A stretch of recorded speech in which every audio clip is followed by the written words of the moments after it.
I'm on campus doing my thing. I check my phone to see if I got graded on anything.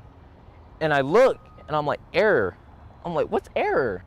An online learning platform used by thousands of schools across the country appears to be back online.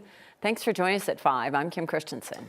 And I'm Phil Lipoff. Canvas is what we're talking about. It was hacked on Thursday, leaving students here in Colorado and across the country without a way to access grades, assignments, presentations, their professors. You name it. 9 News reporter Evan Krugel explains how students dealt with the outage while managing the end of the semester crunch.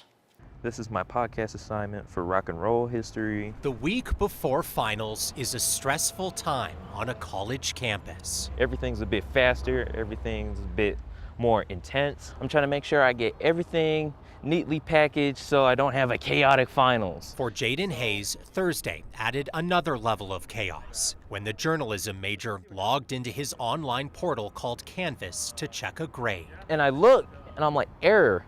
I'm like, what's error?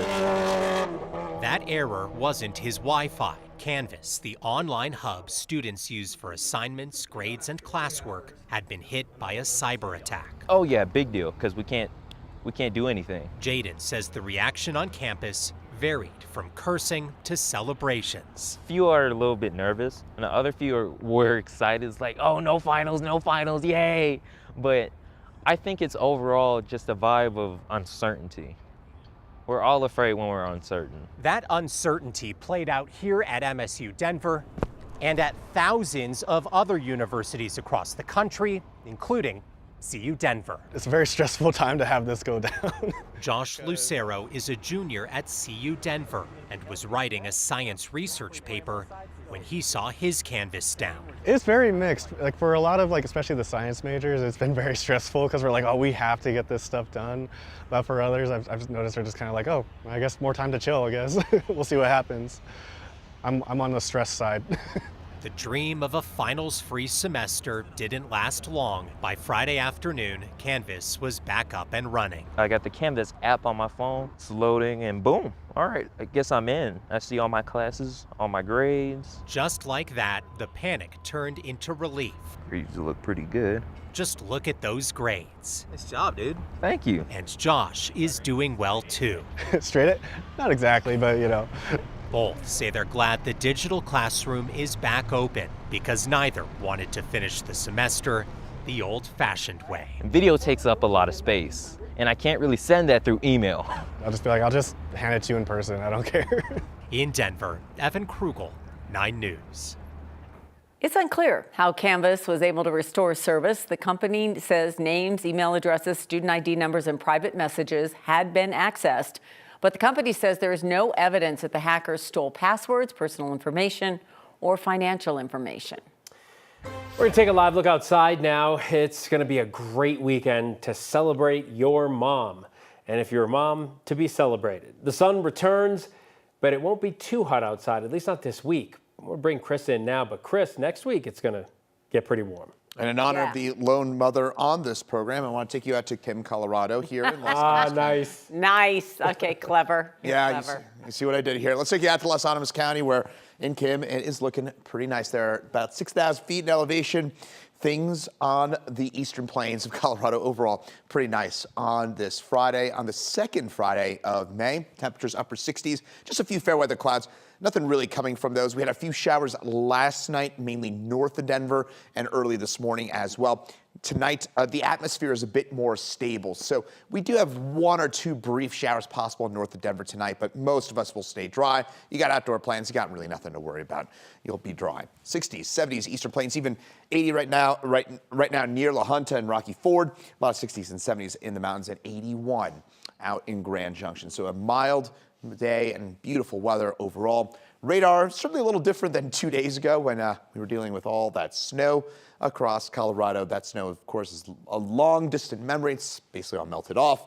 But east of us, it's pretty active in Missouri and Oklahoma right now. But tomorrow night, we could see 1 or 2 storms, and some of those could even turn severe across the northeastern plains. I'll show you where and when we could be talking about severe weather and my full forecast in just a few minutes.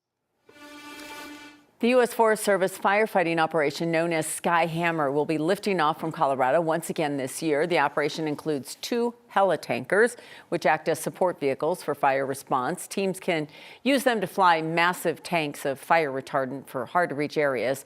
During the 2025 fire year, the operation was active for 60 days and responded to 37 initial attack fires and 9 large fires. They will once again be based out of Rocky Mountain Metropolitan Airport in Broomfield for the 2026 fire year.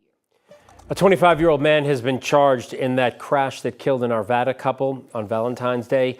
The crash happened at West Colfax and Youngfield in Golden. CSP says Damian Srance was driving nearly 90 miles per hour in a 45-mile-per-hour zone before the crash. The couple in the other car traveling home from a Valentine's Day celebration. They were both 78 and they both died. Court documents say neither of them were wearing seatbelts. Srance faces 2 counts of vehicular homicide. In Evergreen, a man had to be airlifted to the hospital after an accident with a roofing truck. Evergreen Fire says this happened about 11 this morning at a home near Highway 73 in Malamute. The man was pinned against a shed by a truck that backed up. Firefighters say he has a traumatic injury. We don't know his condition. Today, Governor Polis signed the final budget bill for the state into law as Colorado continues to grapple with the more than $1 billion shortfall. The state's nearly $47 billion budget includes about $17 billion for the general fund. That's an increase of about $200 million compared to last year. To account for the deficit, there were widespread cuts across state services like Medicaid. Lawmakers also reallocated $570 million across state program and resources. Governor Polis said he was proud of budget writers for presenting funding without major cuts to education. The new budget goes into effect July 1st. Colorado's legislative session ends next Tuesday. This week, Denver City Council approved a new low-interest small business loan program. The money for that program will come from retail marijuana sales tax revenues. Our partners at the Denver Business Journal report that individual loans could range from $10,000 to $350,000. Applications open June 1st.